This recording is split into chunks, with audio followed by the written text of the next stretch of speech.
Today I'm going to teach you how to tap a birch tree.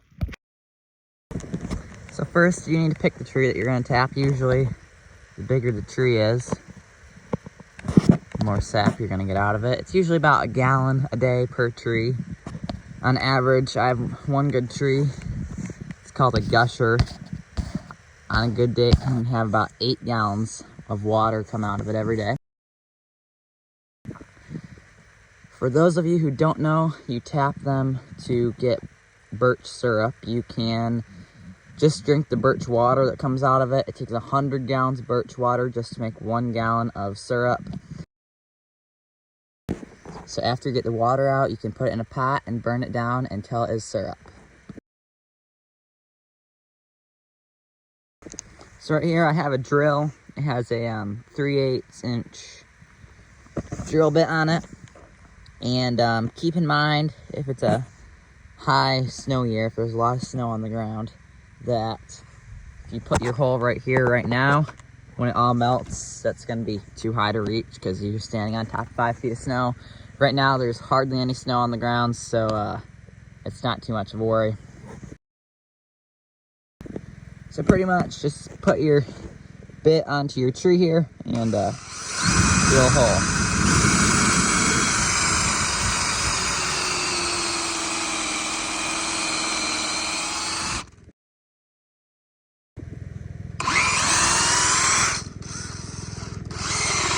When you pull your drill out, you want to eventually get it so instead of having to squeeze the trigger and pull out, that you can just pull it straight out. What you're trying to do is get all of that sawdust out of there. So we have our hole right here. It's not going to be flowing right now. It's kind of a little too early. It's a little bit too early in the season still.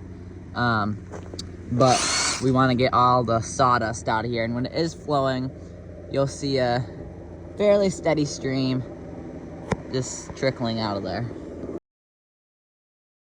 So just go back and forth with this a few times and see if you can eventually pull it out without squeezing the trigger. And I'm going to do that. I'll be back with you shortly.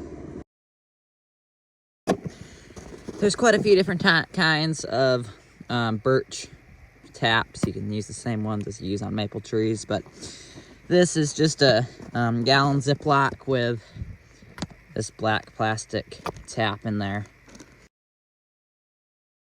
So what you do is put a hole in the side there, and then stick your tap inside of here and put it through that hole, just like that, and then point that down and seal your bag.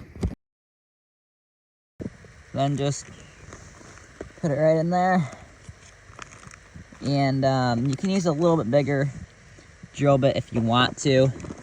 And then when your sap starts running, you can make little adjustments if needed. If you see a lot running out the bottom there, then you can kind of tilt it in different directions to get as little running out as you can. And this gallon bag on a good tree, you have to definitely